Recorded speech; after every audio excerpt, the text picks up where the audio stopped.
Hey, everybody, it's your friend Adam. I'm here with Paul VANDERKLAY. He is a pastor of the Christian Reformed Church of North America. I guess that's really just the denomination, right? That's not the name of your church? That's the denomination, right. Yeah, okay. The name of my local congregation is Living Stones Christian Reformed Church.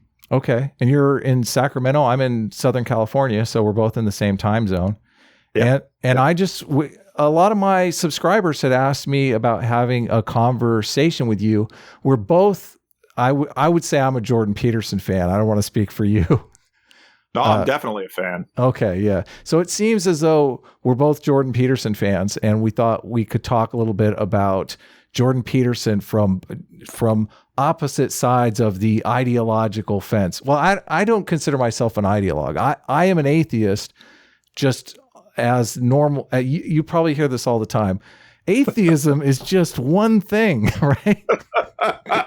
Which it reeks of just, I mean, pardon my language, but that's bullshit where I come from. Like there's so many atheists out there that are, I mean, I call them anti-theists. I think even you and I talked in your comment section, Ben, you were calling them celebrity atheists.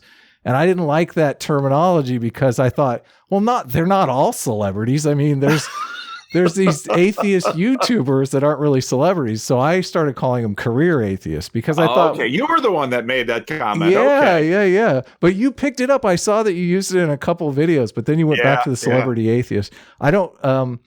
I've also seen you in the comment section of Rationality Rules, who I've done a couple of response videos to. And I've seen... is it Jonathan Peugeot? Jonathan Peugeot. Jonathan Peugeot, yeah. I've seen him in the comment section. I did a response video to Rationality Rules, and... I watched that one. Okay, so we can talk about that. That'll be interesting.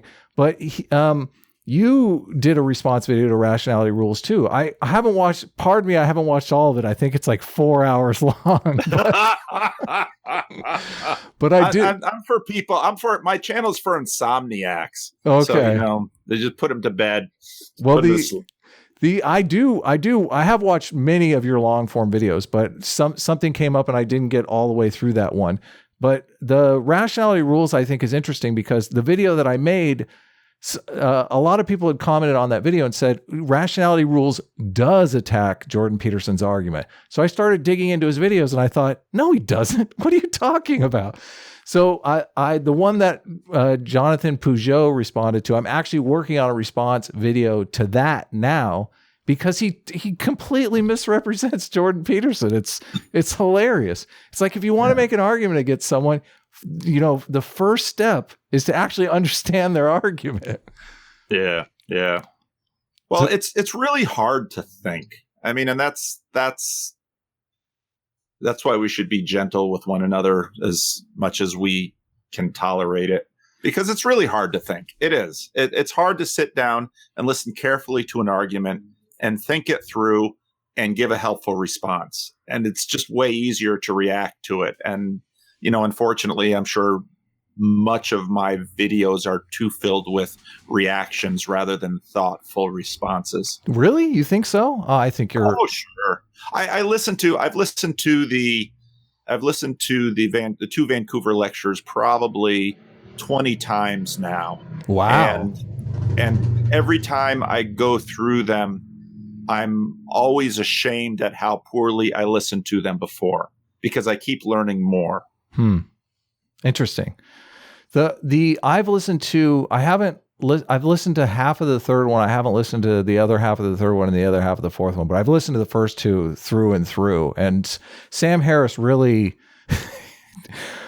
never engages in a conversation. Like I feel like there is a lot of talking past one another, and it's a strange situation because I almost feel like Sam Harris might not be the right interlocutor for Jordan Peterson on this topic because, and you've said this before in your videos, Sam Harris has such an audience. Like socially, he has so much to lose by engaging with Jordan Peterson at some level, some intellectually honest. That sounds bad. I mean, I want to give Sam Harris the benefit of the doubt, but do you understand what I'm saying? He is not really engaging the arguments that Jordan Peterson is making. No, that's exactly right. I was driving up from Southern California last night, re-listening to them again, and the image I got again was Jordan Peterson is trying to play chess, and Sam Harris comes over and says, "Don't play on black squares. Stay off the black squares." I know, exactly. And he just keeps doing it. And Brett will kind of settle him in and settle down and say, "Well, what about this?" But I don't think Sam Harris has any interest in Jordan Peterson's project. Now I had sent you an email setting this up, and we had talked about maybe talking about objective morality. I just threw it out there. I mean, we're going to talk for about an hour, maybe an hour and a half, and whatever you want to talk about is fine. But do you have a position on objective morality? I think, I've listened to these quite a bit, and part of the reason I keep coming back to them is because Peterson is definitely working hard on something. Mm-hmm. And when he sets up the argument and says we have two pitfalls. One is just simply being arbitrary, and the other is being tyrannical. And this is his chaos and order to a certain degree. And he is seriously trying to work through figuring out if we can have moral knowledge. That is his goal. And Sam Harris keeps wanting to say, "Oh, yeah, moral knowledge is easy. Just follow well-being." And then Brett Weinstein comes in and says, "Yeah, but Sam, that gets pretty arbitrary pretty fast." Yeah, exactly. So Peterson is really working hard on this. And now as a theist and as a Christian, I do believe that there is the potential for moral knowledge. As a Calvinist, I believe that we all as human beings don't do well with it, but I believe there is a moral structure to the universe. And I think almost everyone who is working productively within Western culture has that assumption built into them. We're just fighting about what the details are. Right. So, but there are, I look at it very much from a rationalist, materialist perspective. I look at it like Christianity is I know it sounds incendiary, but I mean, you can think of it as a collection of memes. It's a collection of ideas, stories that teach people a certain ethic.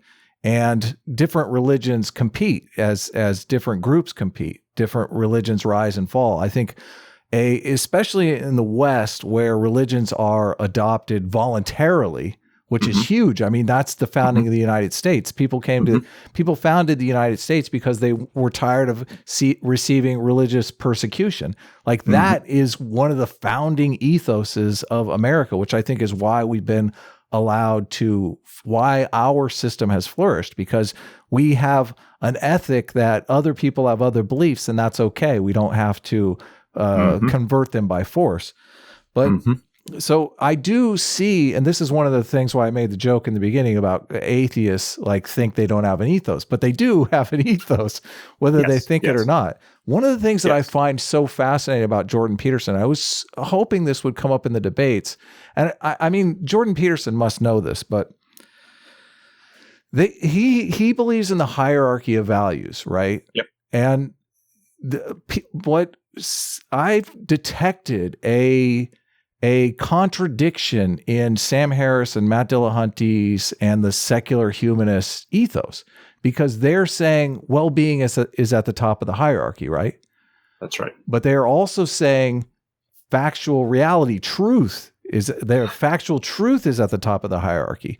And I don't think they've come to the realization yet that those things are inversely correlated. Like it is like freedom and security. Okay.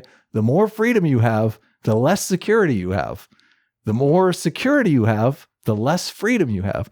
And I think we live in this crazy world. And it's easy for me to talk about this as an atheist, although I sound like a complete asshole, like for lack of a better word. But I mean, this realization came about when Darwin discovered we came from apes. Do you have a position on evolution? I don't know how deep I want to go. I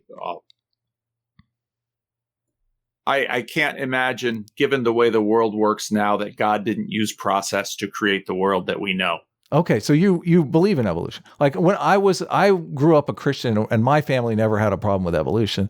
Like we used to joke around and say, of course there's evolution. God made man in his own image, and man came up with automation. So why wouldn't God use automation? Are you kidding me?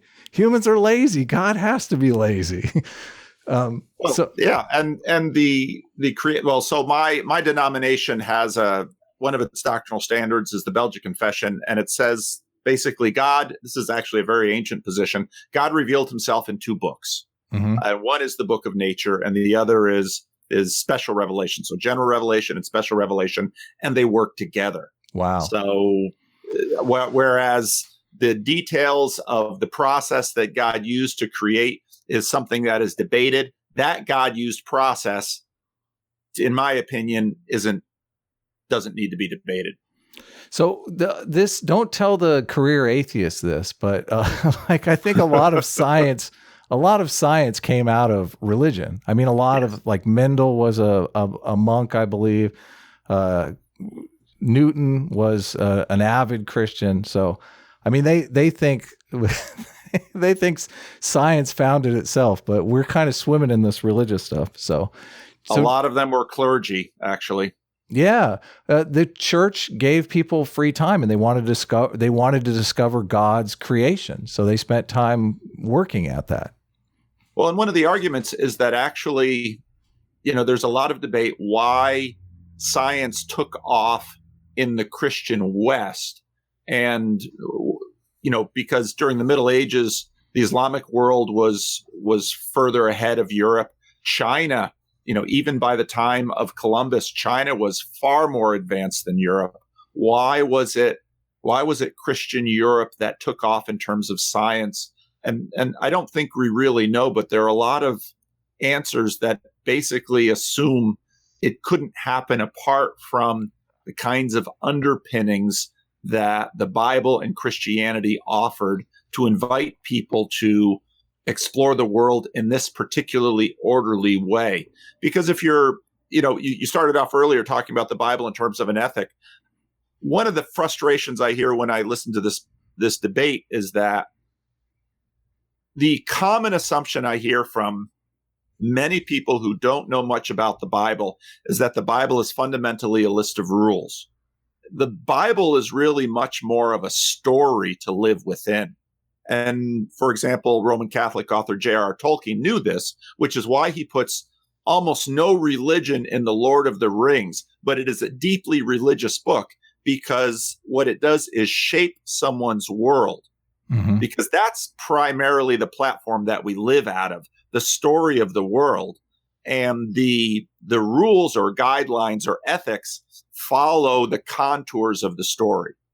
And that's probably why science grew up in the West, because in the East, you have all of this mythology that says the world things are chaos, or it's God play. The natural world is not orderly, but in the West, it was.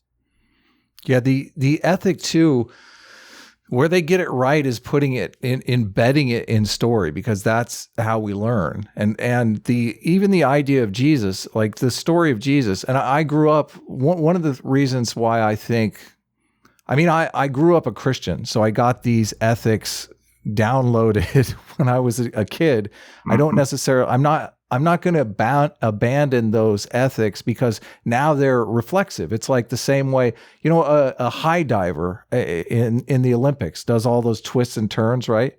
Like when they first dive off that board, it's got to be, using the brain, but soon it becomes muscle memory, right? That's right. Just because they stop diving, just because they give it up, doesn't mean that muscle memory is not there. It doesn't mean that they no longer can do it. So, and ethics are something that you practice them every day. That's right. So, right. So I do believe that one of the things that really bothers me about a lot of the new atheists, as they call them, and the career atheists, the celebrity atheists, is they have this idea that people can just develop their own ethics. And I think, first of all, they're the ones that are preaching science and evolution, all this stuff. It just makes perfect logical sense to me that these ethics developed over time through a certain product cycle. And the ethos of Christianity, I mean, humility is a great thing to have in a modern Western democracy. One of the reasons we have such incredible polarization these days is because people have abandoned the ethic of humility. They really have. That's right. The ethic of forgiveness, I think that that's kind of a huge thing with the whole cross story, right? I mean, yeah. Yeah. So, but if you examine these things, if you do examine them, one of the things on my path was like I became an atheist, but then the atheists always started pushing this idea that religion was harmful, religion was dangerous, and I never thought they met their burden of proof there. And I'm interested in evolution. I'm interested in evolutionary psychology. I read this book, Beyond Revenge, and our instincts are really get even. Like, we're calibrated as apes. Our instinct is like, get even. And I feel that. I'm sure you feel that. Yeah. We really have to work against that. And that religion comes in and gives people an excuse or, an ethic of, okay, turning the other cheek is really the way to go. Now, if we abandon religion and we abandon that idea, that ethic, that ethos, how is it going to get into the culture? Like, where's it going to come from? Well, and a number of the videos that you've made where you've done some commentary, I've noticed before I was into Peterson, I was into Jonathan Haidt. Oh, I'm a huge Jonathan Haidt fan. That's one of the reasons I wanted to talk to you. I read his second book first, and then because I liked the second book so much, I read his first book. Yeah. And it's often the case that the first book that someone writes, that's the book that's their labor of love that they've really had on their heart. Same with Jordan Peterson with Maps of Meaning. And one of the things that you brought in was the social aspect of it, that Peterson makes the point again and again, which again, I didn't hear until, he makes the point again and again that not our little lives, whether we live 40, 60, 80, or 100 years, are far too short to develop a framework from which to live. And so we naturally inherit this framework, not just from our parents, but from the people that we value, especially the people that we regard as having high status, a status we wish to emulate. And then it comes down to, this ethos of humility and forgiveness. Why, when we watch our movies, do we esteem the characters we do? I got my first degree in history.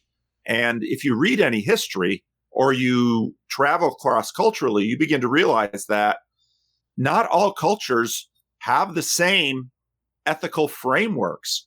And it's very natural. So I was a foreign missionary before I came back to the States and pastored this church. It's very natural to go into a culture that you don't know and to get very judgmental because they're not doing it right. Because you're right and they're wrong. Exactly. That's human nature at its finest.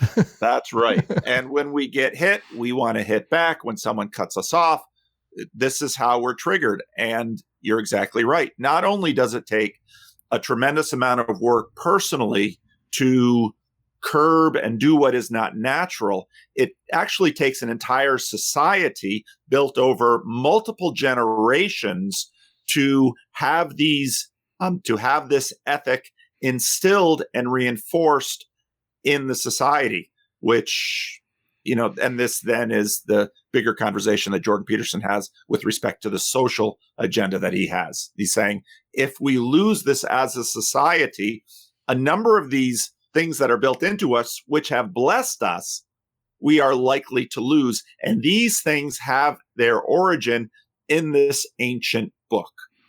Yeah. See, and I don't know that he can ever get into the nitty gritty of that with Sam Harris or with Matt Dillahunty. I could do 100 videos on the Matt Dillahunty debate. Like the Matt Dillahunty, Jordan Peterson debate, he makes so many comical errors that just the idea of what I was talking about, we should get back to it just to put a bow on it, the inverse proportionality of truth versus well-being. I don't know how you would you see religion as truth, and I see religion as metaphorical truth. I know you know the term. For those of you that don't, Brett Weinstein came up with a term called metaphorical truth, where something isn't factually true in the scientific sense, but if you behave as if it's factually true, you will put your genes in a better survival and reproduction mode. So it's Darwinian truth versus factual truth, really. I think Darwinian truth puts a little more spell on it. Do you have an opinion on metaphorical truth or Darwinian truth? Well, I've also done some videos on Don Hoffman, who makes some very interesting claims about the substrata upon which we work, and I think there are a number of things that we can't help but use metaphor to describe. Okay. For example, if you were asked by someone, "Are you married?" Yes, I am. Okay. If you were asked by someone to describe your marriage, you're going to use a metaphor. Yeah. And that doesn't mean that there isn't any truth about your marriage, but just that the thing is too large and too complicated for you to. Is it a fact that you are married? Yes. Mm-hmm. But to say almost anything interesting about your marriage, you would need a metaphor. That's a great point. And I think Jordan Peterson touches on this idea quite a bit. Well, there's a guy who's got a little YouTube channel, and I've been sending a lot of people his way, Node in a Network, and he's basically been reading all of the stuff in the footnotes of Maps of Meaning, reading William Blake and Northrop Frye, and digging into language as I'm reading. I just finished rereading Neil Postman again. We have really the critical error that Harris and his approach makes is that I do not think he really understands the relationship between, let's call it, physicality and language. We simply, what is the relationship between, let's look at something very simple, between the word horse and a horse. Mm-hmm. That there is no relationship, no physical, factual relationship between the word horse and a horse. Well, then what is the word?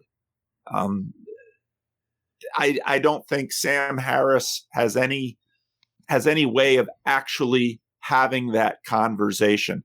So when they're talking about metaphorical truth with respect to porcupine quills or a loaded gun, okay, but here's the thing about the gun. You might act as if the gun is loaded. And if you listen to those videos, there's subtly two different really senses of act as if going on, because with a gun where you can actually, to a high degree of knowledge, check whether or not there is a bullet in that chamber or in that gun. Let's use, say, another big difficult thing to talk about. Should you act as if global warming is true? Now, you may not resolve the debate about our relationship and CO2 and climate change. I have some convictions about this, but you're certainly not going to resolve that with anyone, because it is a very difficult thing to get a handle on. But is that metaphorical truth? And how should you act? You should act as if you're married. What is that? What does that mean? So I think really the bigger problem is the idea of simplistic truth that Sam Harris imagines well-being is. And as a pastor, I meet with, I worked with Haitians in the Dominican Republic. who had a worse life than probably almost anybody listening to our videos can imagine. They were desperately poor. They were illegal. They had very few rights. They were taken advantage of. And there was very little likelihood that any of that would change before they died. Does that mean that they were depressed and morose? I cannot think of a single time I ever heard of a suicide in one of these poor communities I worked with. Wow. But here in North America, I meet people who are living lives in homes and with all of the material comforts and security that these other people could never imagine. And they walk into my office and complain. And I think, so what is well-being really? And what does it take to have it? It is not a simple thing. The outro of my videos is the baseline condition of life is something like unbearable suffering. I think it's one of the memes of Christianity, one of the ethos of Christianity. I think victimhood culture is getting very strong, and I think if you adopt the attitude that the baseline condition of life is something like unbearable suffering, you there's no place but up. That's a good way to look at life right there. Happiness is life minus expectations. It really is. Seriously. There are a lot of these ethoses out there. And this is one of the things that bothers me. A lot of people are mystified by the fact that I'm an atheist, but I'm not like an anti-theist. I'm not against religion, because I think just because you've discovered that, you don't believe in God doesn't mean that you can't live. You don't have to live your life. You don't have to establish a way to interact with people. And this is one of the interesting things about the height stuff. And I encourage everyone, like if I was dictator for a day, Jonathan Haidt's The Righteous Mind would be read in 6th grade, because you need to understand that a lot of people live under this delusion, and I don't know a better term for it, but they live under this delusion that other people out there are just like me, but in different bodies. That's not how humanity works. First of all, you can't put together a decent basketball team, a decent company. You can't put together these institutions. You can't put together a decent government. You can't put together anything if that's the reality of humanity. We all vary, and we come together in a group, and that groupishness is what has propelled us to world domination. Understanding, I think, is very important. You brought up something really interesting with the Don Hoffman thing, and this is another disagreement that I have with the career atheist, is that some people might not have got it. In the debate, they had an exchange about a loaded gun, and metaphorical truth is the idea that you're better off always acting as if a gun is loaded, even though you know that it's not loaded. When I was a kid, we used to like to point the gun at each other. So we never lived by that metaphorical truth, but I think it is a metaphorical truth that you should live by. But it is very easy to check the chamber. It is very easy to look inside the gun. Joseph Henrich, who's another favorite of mine, I did kind of the same thing your friend is doing with Maps of Meaning with The Righteous Mind. I just started reading everything he references in that book, and he references Joseph Henrich. If you read Joseph Henrich's book, The Secret of Our Success, you can't look in the gun. That's the problem. We're getting religion is such a complicated, intertwined thing with our society that you can't pick and choose. You can't say this part is unimportant, and they think that believing untrue things is unimportant. And Henrich and David Sloan Wilson, both evolutionary. Well, I think Henrich is an anthropologist. David Sloan Wilson is an evolutionary biologist.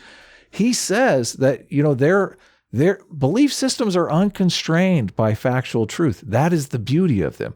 And you made an argument with global climate change. 50% of the population is living by that metaphorical truth.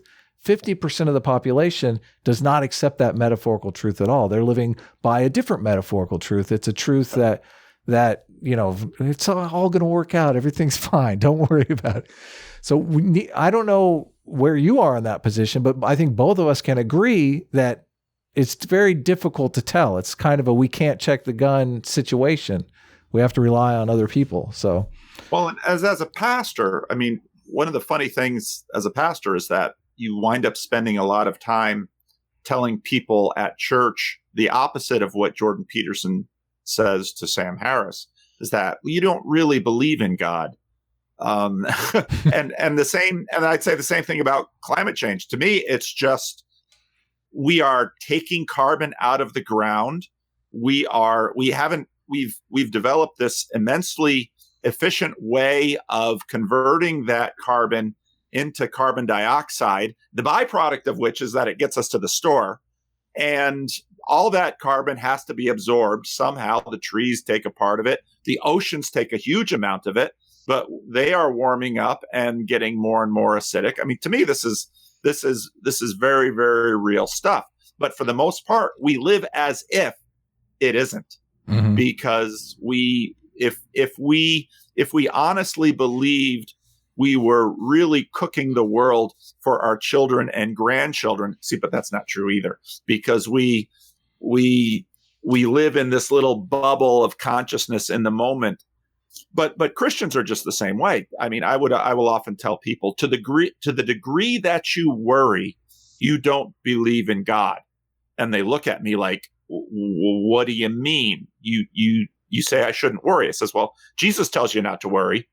And they're like, yeah, but I don't. And these are people who go to church all their life.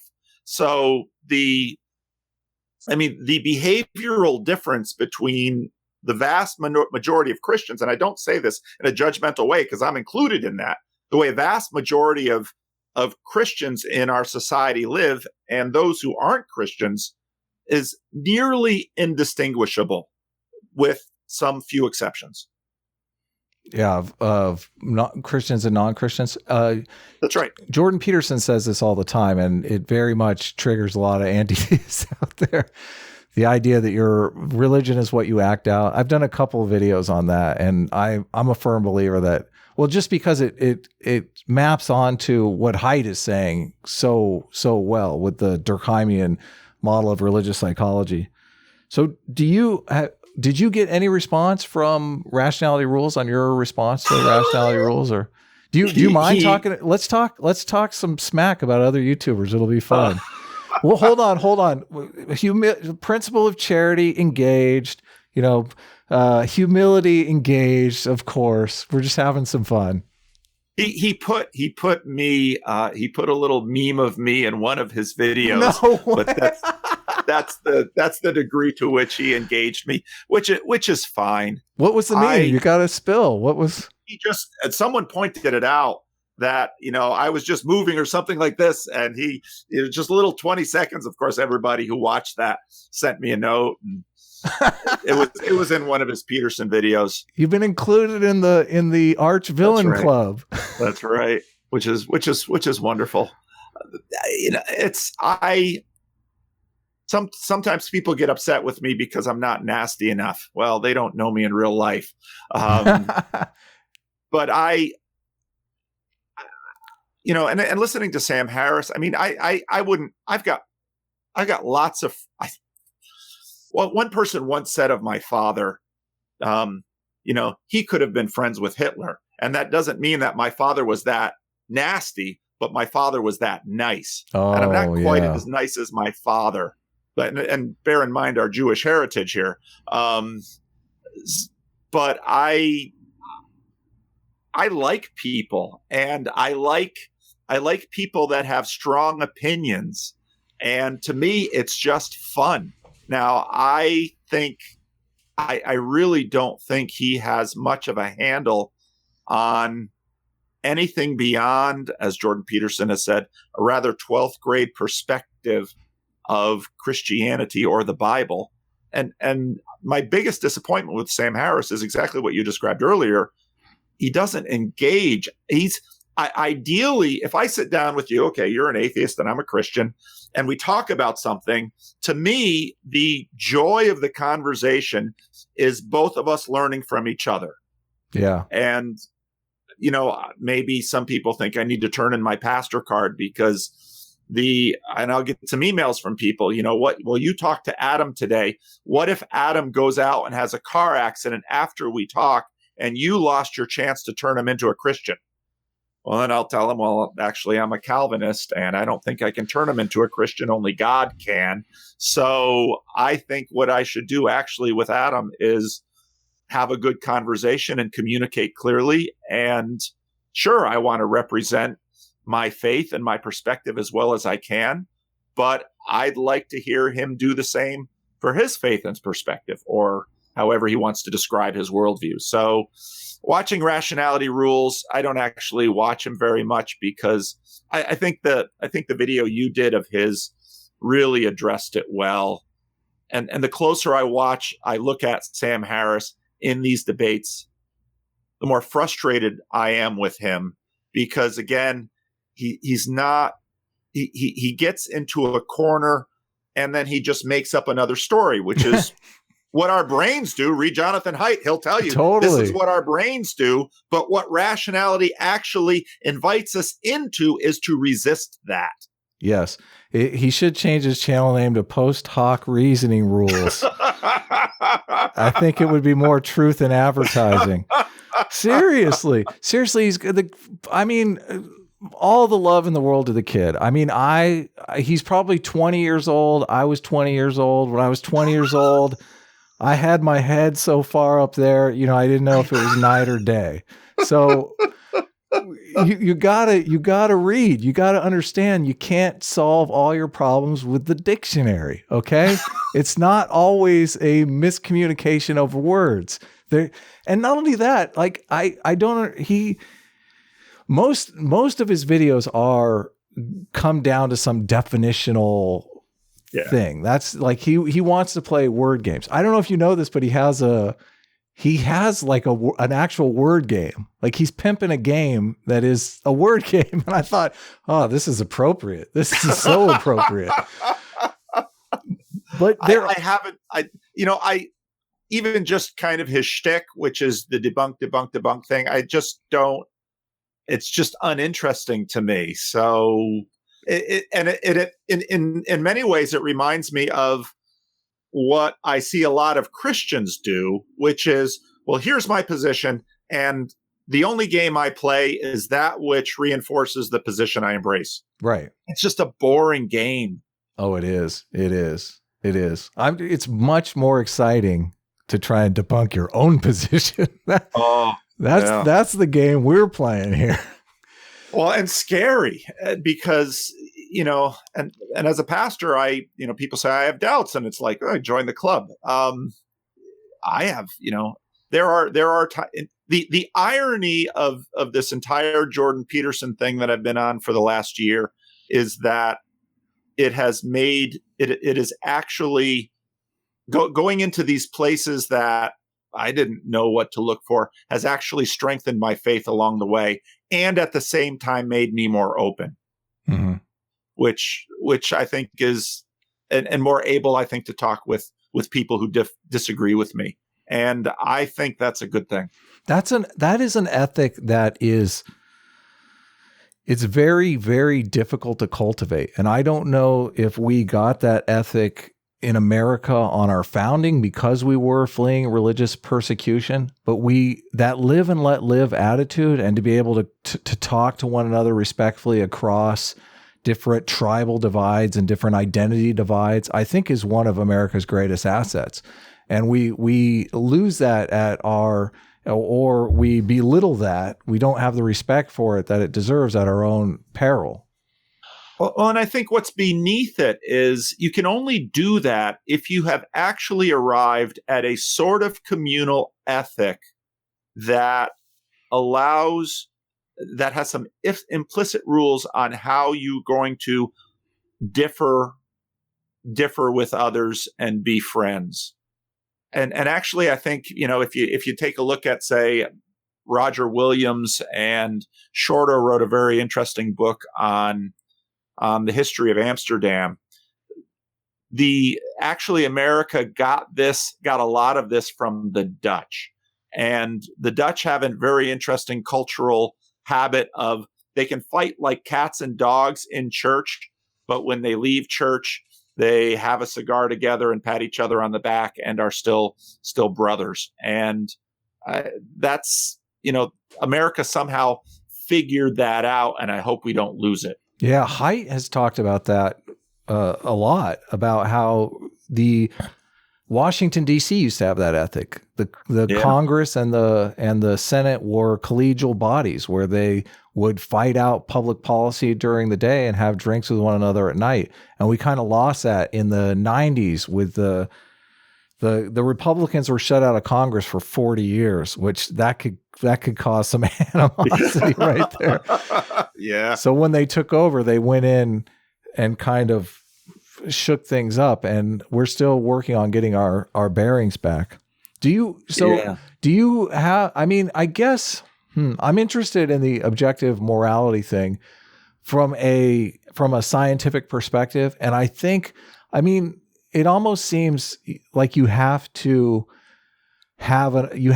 accept some kind of objective morality if you're a inside an ethical system like Christianity, because, well, I guess you wouldn't necessarily have to, because that's where the different sects come in, right? Like people have a difference of opinion on some policy, and then the ethic changes, and one person goes off and starts a new church, and the other person stays with the old ethic. And they're all revisionists. So, you flip on a particular idea and you say, well, Jesus thought this all along. So it's not that you give up on a moral framework. We just try to keep convincing Jesus that we're more right than he is. So right. That's the game. But no, there is, I think there being it's part of theism that, God has an opinion, and in the end, God's opinion matters most. And that, part of what's good about Christianity is that it's finally, if you listen to Jordan Peterson talk about the structure of the Bible, the Bible is finally a comedy. There's a happy ending. And actually it was a conversation, I think it was Eric Weinstein was talking about it, that, in order to actually get along with your enemy, there needs to be a shared presumption of a certain amount of security and a happy ending. And I think, you watch American movies, they almost always have happy endings. This is part of our cultural matrix.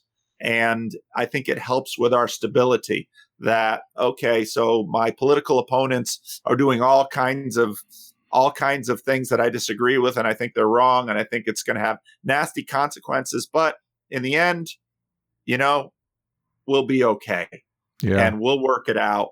And that helps keep us from killing each other. Because if it's a zero-sum game, well, then it tends to turn to blood. Yeah. The video that I made today, I was talking about Jordan Peterson. How Jordan Peterson is kind of this Rorschach ink blot test where people tend to look at Jordan Peterson and see what they want to see. I'm curious for you, like, let's say there's a spectrum between atheist, doesn't believe in God, doesn't believe in anything supernatural, and fundamentalist Christian on the other end. Where do you see Jordan Peterson? Is Jordan Peterson a secret atheist? Is he a secret fundamentalist? No, he's an open agnostic. Everything he has said on this score has been consistent for a long time. He's not dodging the question.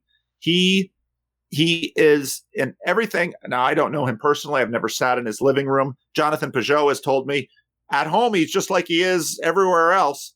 And again, given the book that he wrote, I believe that. I don't see anything disingenuous in him, but I think he is honestly trying to understand the world. And he wrote Maps of Meaning, and he's never stopped.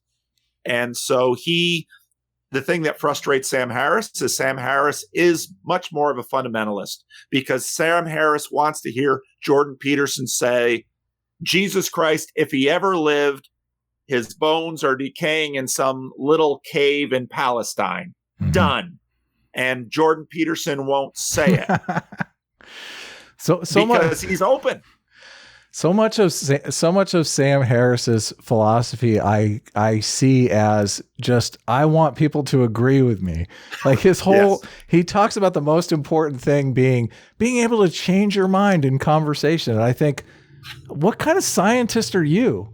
Like, I want to look at the data and be able to change my mind in conversation. And what kind of unstable world would we live in if everyone could change their mind in conversation?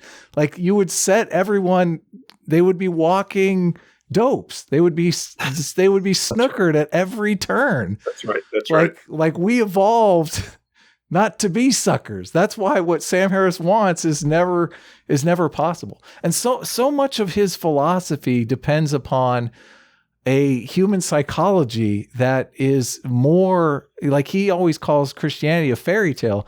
Well, guess what, Sam? Like, the whole idea that your conception of human psychology is what the real fairy tale is, because that's just not how people are. It's not how people think or act. Yeah. No, I agree. In many ways, I listen to Harris and I think he is like a lot of Christians I know who do exactly what he does, but just with a different set of beliefs. But they behave in very similar ways. They are locked doors. And okay, you want to be a locked door, be a locked door. But at least a lot of these Christians they'll just tell you, this is where I am. Boom, done. And they're not playing any games. And Harris, I think he's a locked door. I don't think he's interested in engaging in a project of discovery. So there also, you mentioned agnostic, but I know I've had people in my comment section before. I think there's some disagreement over where agnostic is. That's, for me, agnostic is an I don't know position. Yes. Okay. That's where every time Peterson is asked, did the fish touch? He's not been asked. Did Jesus' lips touch the fish? Peterson says, I don't know. Did Thomas put his hands in his wounds? I don't know. I can't answer that. That's what he keeps saying. And I've got to think a lot more about it. So he is, in my opinion, genuinely on a voyage of discovery. And people look at, and this gets into the question of belief and action, the fact that Jordan Peterson does not go to church. Now, I'm not saying that actions reveal a lot. And so his particular acting as if God exists, the better question to ask him is, what does your God look like? And again, in the first Vancouver video, he lays it all out there. He does. And I think, I think he's not playing games with us. He is telling us it's just that people have a limited number of boxes that they want to see people fit into, and he doesn't neatly fit into any of these boxes. It's the tribal psychology too. It's kind of brilliant that he's so anti-collectivist, because I don't know if you've read Suicide of the West. It's the new, I can't remember the name of the author off the top of my head, but it's he's a Jewish conservative, but my intuitions are very liberal, but I'm pretty much a centrist. Jonah Goldberg. Okay. Yeah, Jonah Goldberg, exactly. Yeah, it's the first half of that book is amazing.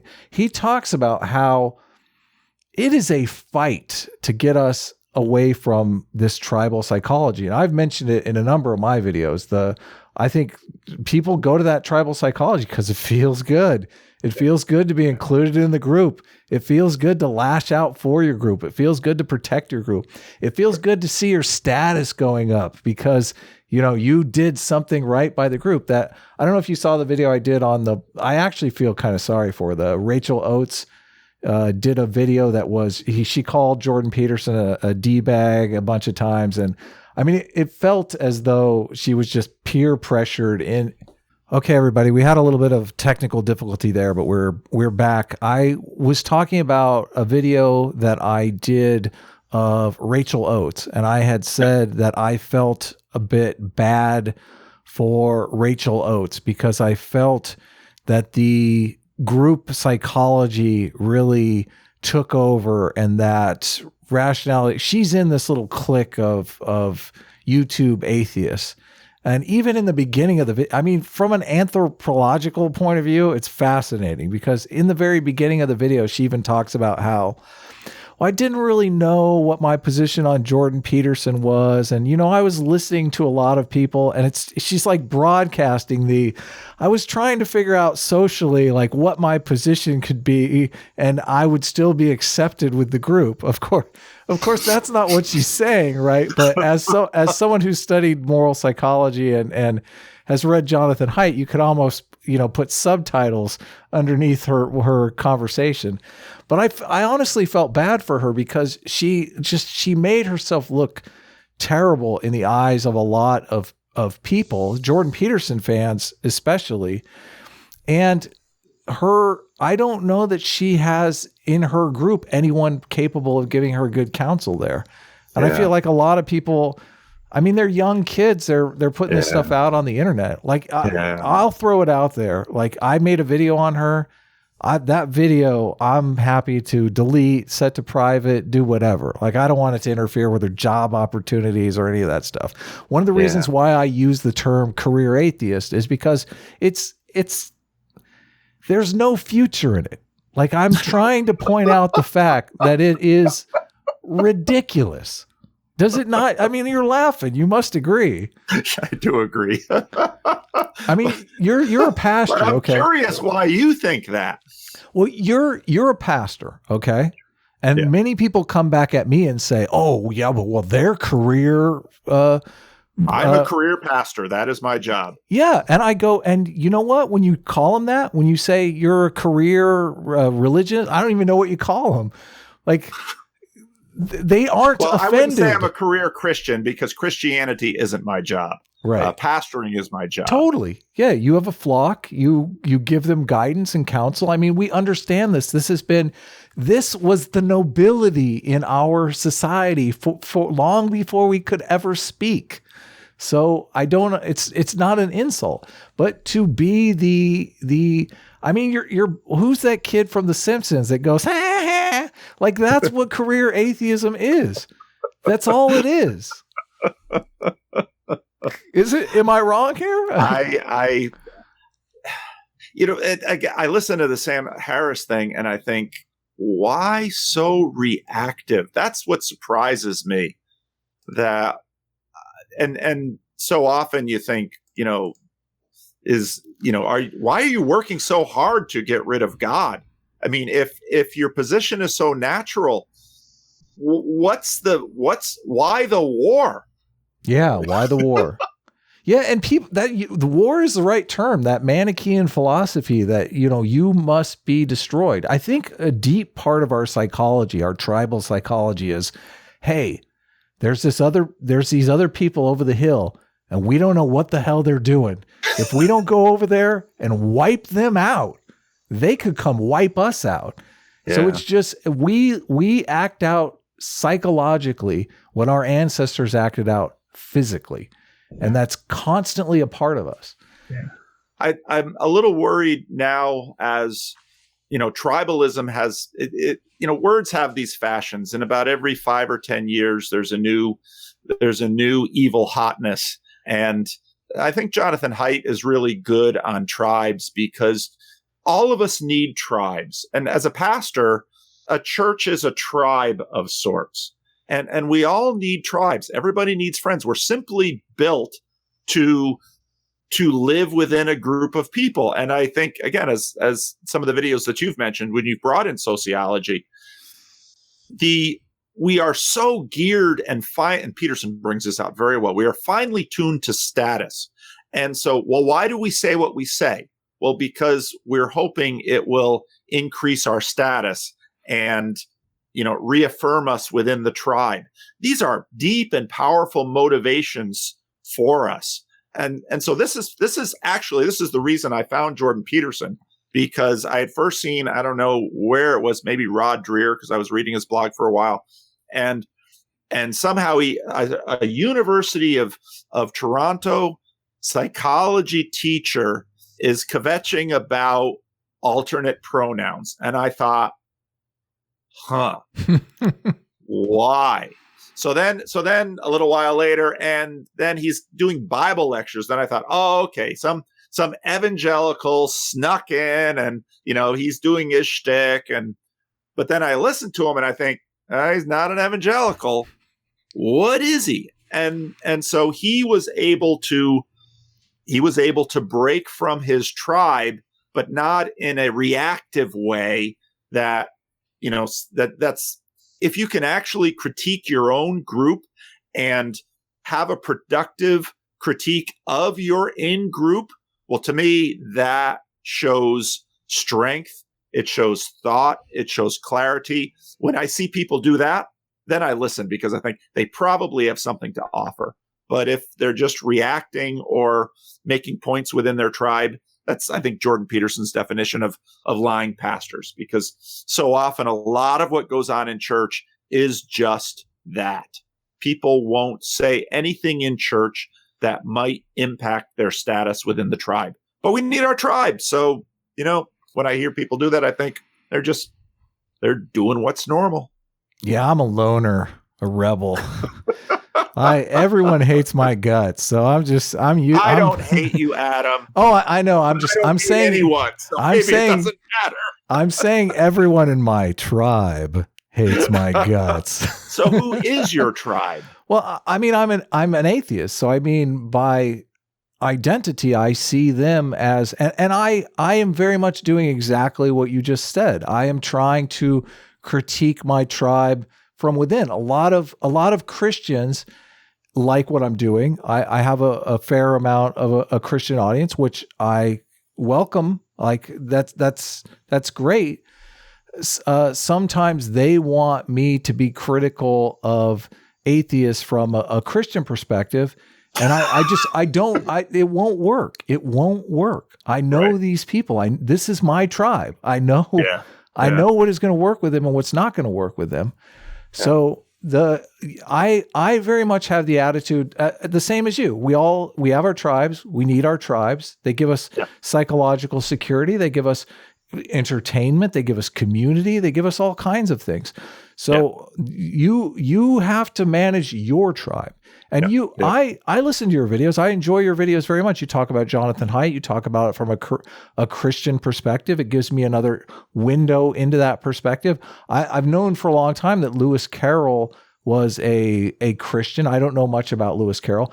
Frankly, when Jordan Peterson came out with the Bible lectures, I tuned out. I was like, nah, not for me. Not for me. But then I only got his book, the second book, 12 Rules. I only got 12 Rules because a bunch of career atheists on YouTube decided that they were going to critique the book. And I didn't want to read it because I know moral psychology. It didn't look like he had anything new to say about it.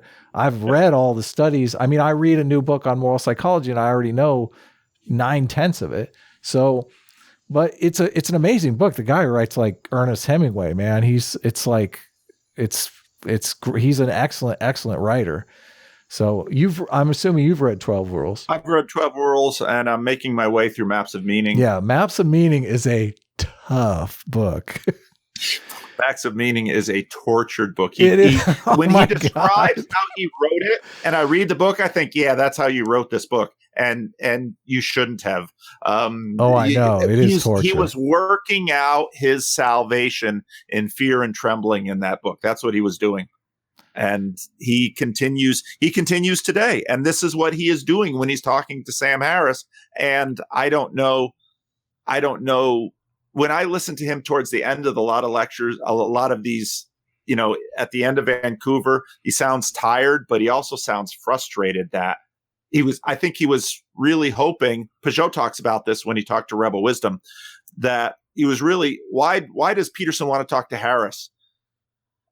I think he's got to be disappointed Sam sounds like a super nice guy. I wouldn't mind sitting down. I mean, he's obviously eloquent in many ways and seems like a cool guy, but I don't think he's the right partner that you're going to really talk to make headway in your project. It's just not where Sam's at. Peterson is bringing in crowds himself. I mean, the beautiful thing about the Sam Harris Jordan Peterson is they both have audiences, and I think that they would like to speak to each other's audiences. So it's good for them to do that. But Sam Harris, I often wonder just if Jordan Peterson did that same kind of discussion debate with some no-name academic atheist that didn't have a lot to lose career-wise, if he could move the conversation forward in an interesting way. Because and you've said this before in your videos, I've said it in mine, Sam Harris has too much to lose. Although I am always, Sam Harris has gotten 9 lives. He's gotten so many opportunities. No, he gets opportunities again and again and again to walk back off the plank. Like the evidence. I don't know how you feel about the sociological evidence, but I feel like Haidt and David Sloan Wilson and Joseph Henrich have done the science. Like the science is on their side. And he's claiming to be a man of science. And sooner or later, you're going to have to realize that not everyone in the world is Sam Harris. There's a thing that happens sometimes with pastors when they pastored for a while and then they get another job where they're not pastoring, and all they do is they tell their old pastor stories. And at some point, those of us who actually pastor think, you got to turn in your pastor card, dude. You just, and career atheist, celebrity. I think in terms of Harris, this is his shtick. This is what he does. But I think it was Mouthy Buddha did a video on how Jordan Peterson is stealing Sam Harris's fans. And I think there's a lot of truth to that. I've had conversations with a good number of people who have told me, I used to be really down with Sam Harris. And then I've been listening to Jordan Peterson, and I don't think Sam Harris really understands what Peterson is saying. Yeah. Do you think, I think he could turn in his celebrity atheist card. His podcast is very successful, and the guy is smart as can be. He is very smart. He is well connected as far as getting interesting people on his podcast and having very interesting conversations. Just avoid the religion topic altogether, because he can't handle it. He really can't. Seriously. Jonathan Haidt talks about this very explicitly. He says, if you're a young earth creationist, going into geology is probably not a wise career decision, right? Like if you're a fundamentalist anti-theist talking about religion, all you're doing is straw manning everyone, everything. You're not in a position to look at it objectively, scientifically. Yeah, I think that's right. Although there are some, I was reading a book. I'm not a young earth creationist, but I was reading a book by former editor of Christianity Today. He was also not a young earth creationist, and he had a number of young earth creationists in them. Part of why I like that they too are some outliers sometimes. If you're doing science, but you're doing it in a different way, you might just discover something new because you're looking at it in a different way.